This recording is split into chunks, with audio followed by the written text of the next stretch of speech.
ಪ್ರಸಾದ್, ಈಗ ಇನ್ನೊಂದು ಈ ಬಾರಿಯ ಇಂಟ್ರೆಸ್ಟಿಂಗ್ ಕಾಂಬೋ ಇತ್ತು ಕರ್ನಾಟಕದಲ್ಲಿ. ಒಂದು ಕಡೆ ನೋಡ್ತಾ ಇದ್ರೆ ಅಧಿಕೃತವಾಗಿ ಬಿಜೆಪಿ ಮತ್ತೆ ಜೆಡಿಎಸ್ ಒಟ್ಟಾಗಿ ಸ್ಪರ್ಧೆಯನ್ನ ಮಾಡ್ತಾ ಇದೆ ಕಾಂಗ್ರೆಸ್ ವಿರುದ್ಧ. ಈ ಒಂದು ಇಕ್ವೇಶನ್ ಯಾವ ರೀತಿಯಾಗಿರ್ತಕ್ಕಂಥ ಪರಿಣಾಮವನ್ನ ಉಂಟು ಮಾಡಿರಬಹುದು ವೋಟರ್ಸ್ ನ ಮತಗಟ್ಟೆಗೆ ತರೋದ್ರಲ್ಲಿ ಈ ಬಾರಿ?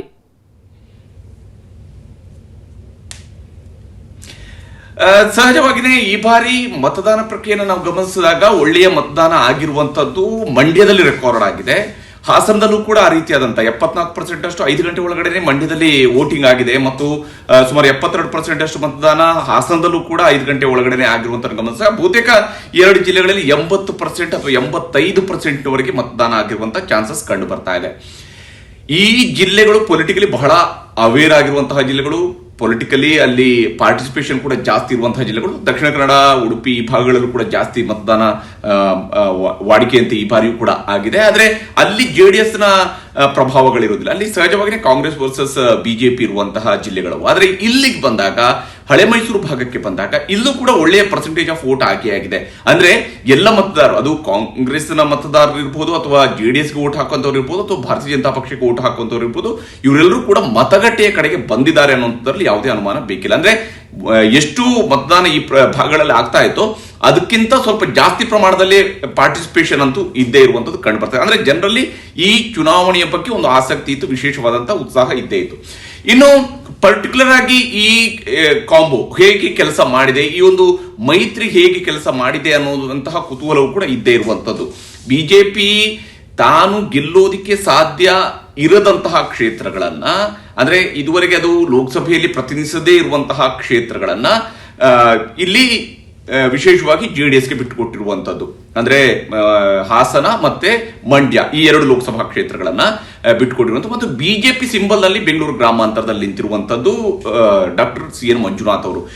ಇವೆಲ್ಲವೂ ಕೂಡ ಸಹಜವಾದಂತಹ ಒಂದಿಷ್ಟು ಚರ್ಚೆಗಳು ಇದ್ದೇ ಇದಾವೆ, ಇದರ ಇನ್ಫ್ಲೂಯೆನ್ಸ್ ಎಷ್ಟರ ಮಟ್ಟಿಗಿದೆ ಅಂತ ಹೇಳಿ. ಆದ್ರೆ ಇವತ್ತು ಬೆಳಗ್ಗೆ ನೋಡಿ ಸುಮಲತಾ ಅವರು ಹೇಳಿರುವಂತಹ ಮಾತನ್ನ ಗಮನಿಸಿ ನೀವು, ನನ್ನನ್ನ ಕರೆದಿಲ್ಲ ಅನ್ನುವಂತಹ ಮಾತನ್ನ ಅವರು ಒಂದು ಬೇಸರವನ್ನ ವ್ಯಕ್ತಪಡಿಸಿದ್ರು ಚುನಾವಣಾ ಪ್ರಚಾರದಲ್ಲಿ ಅಂತೇಳಿ. ನೋಡಿ, ಅದನ್ನ ಹೇಳಿದಿರುವಂತಹ ದಿನ ಯಾವುದು ಅಂತ ನಾವು ಗಮನಿಸಬೇಕು.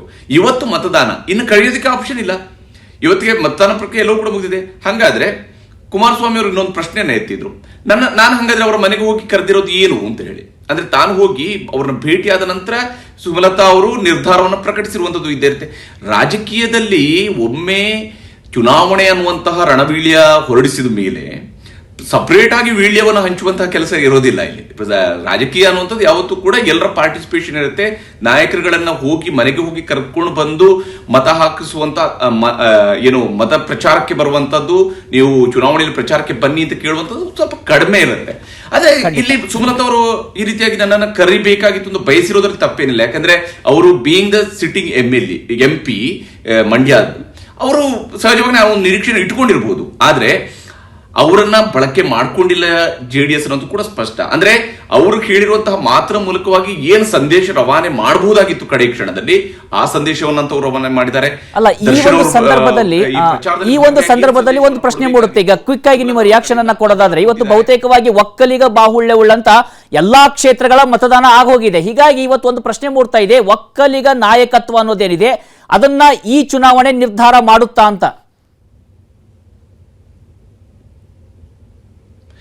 ಇದು ಬಹಳ ಟ್ರಿಕಿ ಆಗಿರುವಂತಹ ಅಂಶ. ಇಲ್ಲಿ 2 ಅಂಶ ನಾವು ಗಮನಿಸಲೇಬೇಕಾಗಿರುವಂತದ್ದು. ಯಾವತ್ತೂ ಕೂಡ ಪ್ರಬಲ ಜಾತಿಗಳವರು ತಮ್ಮ ಸುತ್ತಲೂ ರಾಜಕೀಯ ನರೇಟಿವ್ ಅನ್ನ ಬಯಸ್ತಾ ಇರ್ತಾರೆ ಅನ್ನೋದು ಸರ್ವೇ ಸಾಮಾನ್ಯ. ಹಾಗೆ ಒಕ್ಕಲಿಗ ಪ್ರಾಬಲ್ಯ ಇರುವಂತಹ ಕ್ಷೇತ್ರಗಳಲ್ಲಿ ಈಗ ಮತದಾನ ಪ್ರಕ್ರಿಯೆ ಮುಗ್ದಿದೆ ಅನ್ನೋದು ಕೂಡ ಸಹಜವಾಗಿರುವಂತಹ ಅಂಶನೇ. ಆದ್ರೆ ಇಲ್ಲಿ ಮುಖ್ಯವಾಗಿ ಗಮನಿಸಬೇಕಾಗಿರೋದಂದ್ರೆ ಒಕ್ಕಲಿಗ ಮತ 50-60% ನಷ್ಟು ಮತವನ್ನ ಜೆಡಿಎಸ್ ತನ್ನ ಕಡೆಗೆ ತೆಗೆದುಕೊಂಡು ಹೋಗ್ತಾ ಇತ್ತು ಅನ್ನುವಂಥದ್ದು.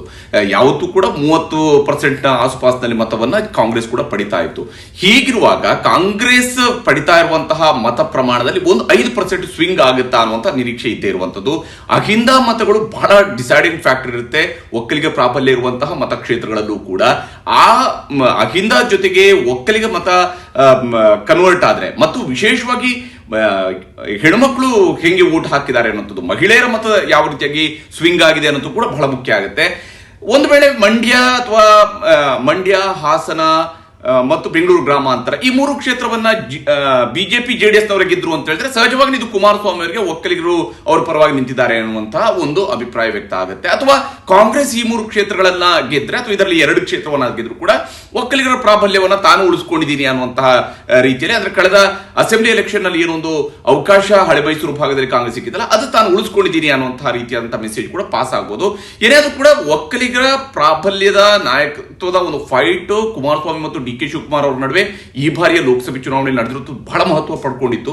ಹೀಗಾಗಿ ನಿಜಕ್ಕೂ ಇದು ಅದನ್ನ ನಾವು ಎಲೆಕ್ಷನ್ ರಿಸಲ್ಟ್ ನಂತರ ನಾನಾ ಸ್ವರೂಪದಲ್ಲಿ ಅನಾಲಿಸಿಸ್ ಮಾಡಬಹುದು. ಸಾಮಾನ್ಯವಾಗಿ ಪ್ರಬಲ ಜಾತಿಗಳ ಸುತ್ತಲೂ ಕೂಡ ರಾಜಕೀಯದ ಅನಾಲಿಸಿಸ್ ಮಾಡುವಂಥದ್ದು ಸರ್ವೇ ಸಾಮಾನ್ಯ. ಅನೇಕ ವಾಯ್ಸ್ ಏನು ಧ್ವನಿ ಇಲ್ಲದ ಸಮುದಾಯಗಳ ಪರವಾಗಿ ಯಾರು ಕೂಡ ವಾದವನ್ನು ಮಾಡೋದಿಲ್ಲ. ಆದ್ರೆ ಸಹಜವಾಗಿ ಈ ರೀತಿಯಂತ ಒಂದು ಪ್ರಕ್ರಿಯೆ ನಡೆಯುತ್ತೆ.